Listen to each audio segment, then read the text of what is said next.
శ్రీ సచిదానంద సమర్థ సద్గురు సాయి మహారాజ్కి జై. సాయి బిడ్డలందరికీ కూడా సాయినాథుని ఆశీర్వాదాలతో మనము 23వ అధ్యాయంలో ఉన్నామండి.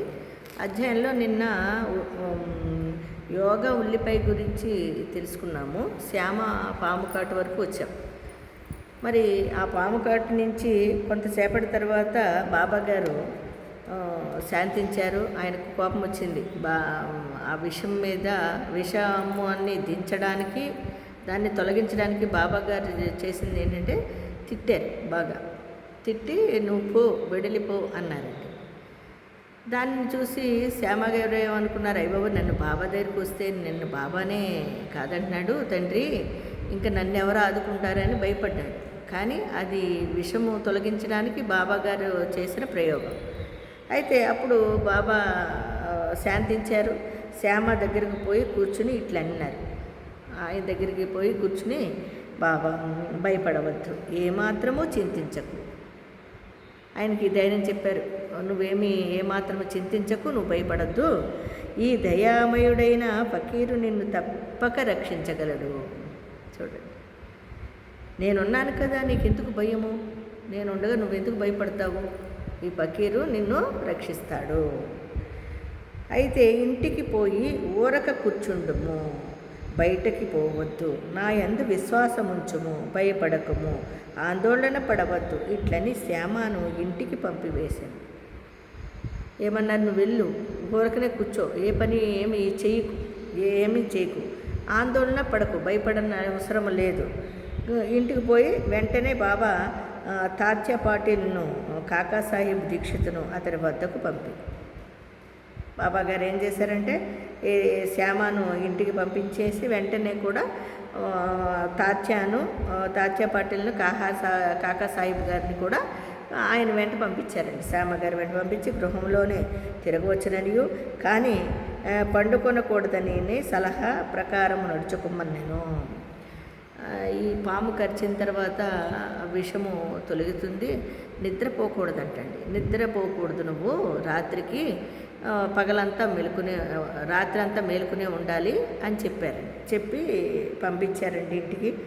ఈ సలహా ప్రకారం నడుచుకోమను. కొద్ది గంటలలో శ్యామ బాగుపడాను. నువ్వు పడుకోకూడదా, రాత్రి మెలకుగా ఉండు. ఆ తర్వాత ఆయన చక్కగా ఎప్పటిలాగే అయిపోయారండి శ్యామ గారు, ఎటువంటి ఇది లేకుండా కొన్ని గంటల్లోనే. ఈ పట్టున జ్ఞప్తి అందించుకొనవలసినదేమనా, ఈ బాబా పలికిన 5 అక్షరముల మంత్రము, పూ, వెడలిపుమ్ము, క్రిందకి దిగుము, ఈ 5 వాక్యాలు బాబా గారు ప్రయోగించారండి. ఇంకేమీ చేయలేదు. విషం మీద ఆయన ప్రయోగించి ఆ విషయాన్ని ఆ విధంగా మాటల ద్వారా తొలగించారు మన సద్గురు సాయినాథుల వారు. శ్యామను ఉద్దేశించినది కాక విషయమును ఆజ్ఞాపించిన మాటలు ఆ విషయము పైకి ఎక్కరాదనియో, అది శరీరం అంతటా వ్యాపించరాదనియో బాబా ఆజ్ఞాపించరే. అదండి, అంటే ఆ విషయం మీదే ప్రయోగించారు.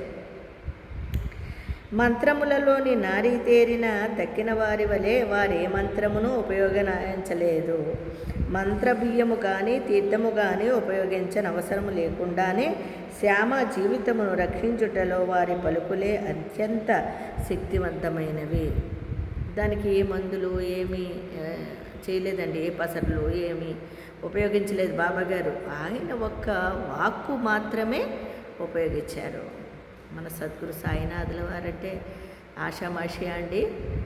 భగవత్ స్వరూపుడైన మన సద్గురు సాయినాథుల వారు ఏది చేసినా మన మంచి కొరకే. కాబట్టి శ్యామ గారిని ఆ విధంగా బాబా గారు రక్షించారండి, పాము విషయాన్ని తొలగించారండి. వారి పలుకులే అత్యంత శక్తివంతంగా పనిచేసినాయి. ఎవరైనా ఈ కథని కానీ ఇంకా ఇతర కథలు కానీ వినినచో బాబా పాదముల యందు స్థిరమైన నమ్మకము కలుగును. ఎవరికైనా కూడా ఈ కథల్ని విన్నప్పుడు బాబా మీద ఇంకా స్థిరమైన నమ్మకాన్ని పెట్టుకుంటారు, అలాగే వాళ్ళకు కూడా కలుగుతుందండి. మాయయను మహాసముద్రమును దాటుటకు బాబా పాదములను హృదయములో ధ్యానించవలెను. మనం మహాసముద్రం లాంటి కష్టాలు ఉంటాయండి మనకి.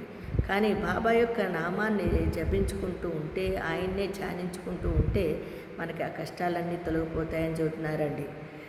కలరా రోగాన్ని కూడా బాబాగారు ఏ విధంగా నిర్మూలించారో మనం చూద్దాం. ఒకప్పుడు షిరిడీలో కలరా భయంకరంగా చెలరేగుచుంటే గ్రామవాసులు మిక్కిలి భయపడిరి. వారి తరులతో రాకపోకలు మానిరి. గ్రామంలోని పంచాయతీ వారు సభ చేసి 2 అత్యవసరమైన నియమములు చేసి కలరా నిర్మూలించ ప్రయత్నించిరి. అవి ఏవన్నా, 1 కట్టెల బండ్లను గ్రామంలోనికి రానియకుండా, 2ది మేకను గ్రామాల్లో కోయరాదని, ఎవరైనా వీనిని ధిక్కరించినచో వారికి జరిమానా వేయవలెనని తీర్మానించిరి. చూడండి, అప్పుడు కలరా వచ్చినప్పుడు కూడా బాబాగారు ఈ విధంగానే చేశారండి. అంటే అక్కడ కొన్ని నియమాలు పెట్టారంటండి. కట్టెల బండ్లను గ్రామంలోకి రానివ్వకుండా, మేకలను గ్రామంలో కోయరాదని నిబంధన చేశారండి. బాబాకి ఇదంతయో బట్టి చాదస్తమని పెంచింది. అక్కడ ఆ ఊరు ప్రజలు వాళ్ళందరూ కూడా ఈ విధంగా చేశారు. కానీ బాబాగారు అనుకోలేదండి అలాగా. కాబట్టి బాబా చట్టములను లక్ష్య పెట్టలేదు. వాళ్ళు పెట్టుకున్నారు. గ్రామ ప్రజలు, పెద్దవాళ్ళు ఉంటారు కదా, వాళ్ళు ఏం చేశారు, మన గ్రామంలో కలరా ఉంది కాబట్టి కట్టెలు కానీ బయట నుంచి ఏది రాకూడదు, ఆ మేకల్ని కొయ్యకూడదు అని చెప్పి ఒక సిస్టమ్ పెట్టారు. కానీ బాబా గారికి అవన్నీ అవసరం లేదు. ఆయా చట్టములను లక్ష్య పెట్టలేదు బాబా. ఆ సమయంలో కట్టెల బండి ఒకటి ఊరిలోనికి ప్రవేశించుచుండెను. కట్టెల బండి ఊరిలోకి వచ్చింది. ఊరిలో కట్టెలకు కరువు ఉన్నదని అందరికీ తెలియను. కట్టెలకి చాలా కరువు వచ్చింది. అయినప్పటికీ కట్టెల బండిని తరిమివేయుటకు ప్రయత్నించుచుండేది. బాబా ఆ సంగతి తెలుసుకుని అచ్చటికి వచ్చి కట్టెల బండిని మసీదుకు తీసుకుపోమని ఉత్తర్వు ఇచ్చాను. బాబాగారు ఆజ్ఞాపించారు దీన్ని మసీదులోకి తీసుకురావాలని. బాబా చర్యకు వ్యతిరేకముగా చెప్పటికెవ్వరకు సాహసించలేదు. దీని కొరకు కట్టెలు కావలసి ఉండెను కనుక బాబా కట్టెలు కొనెను.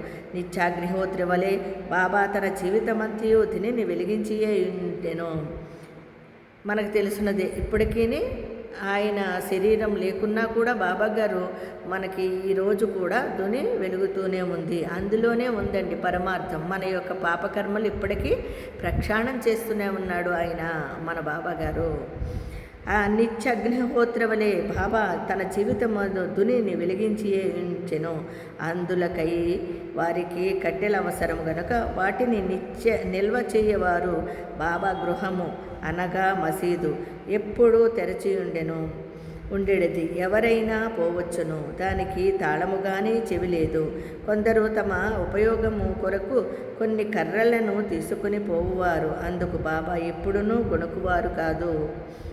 ఈ ప్రపంచమంతయు దేవుడే అవతరించి ఉండుట చేత వారికి ఎవరి యందు శత్రుత్వం ఉండేది కాదు. వారు పరిపూర్ణ విరాగులు అయినప్పటికీ సాధారణ గృహస్థులకు ఆదర్శముగా నుండుటకై ఇట్లు చేయుచుండేవారు. అదండి బాబా యొక్క గొప్పతనము. ఆ ఊర్లో కట్టెల బండి రానివ్వకుండా ఇవన్నీ చేసినా కూడా బాబా ఆజ్ఞను ఉల్లంఘించకుండా ఎవరు ఎదురు చెప్పడం లేదు. అది మసీదులోకి రావాల్సిందే. నిత్యము అగ్నిహోత్రము చేసేవారు కదా, దునిని వెలిగించేవారు. అందులో కట్టెలు అవసరమయ్యి ఆ కట్టెల్ని ఎవరైనా చూడండి మరి వాళ్ళ అవసరాలకు తీసుకెళ్ళిపోయినా కూడా బాబాగారు ఇప్పుడు బాధపడలేదు. సరే, అలాగే మనతో పాటు అంటే గృహస్థులు, సాధారణ గృహస్థులు ఏ విధంగా అయితే జీవిస్తారో అలాగనే మనకి ఆదర్శంగా ఆ షిరిడీలో జీవించారు బాబాగారు మన కోసం. మహానుభావుడు మన సద్గురు సాయినాథుల వారు. మరి 23వ అధ్యాయంలో ఇంతవరకు చెప్పుకున్నామండి. రేపొద్దున కథమతి చెప్పుకుందాము. అలాగే గురుభక్తిని పరీక్షించుట దాని గురించి మనం తెలుసుకుందామండి. అంతవరకు సాయిరామండి.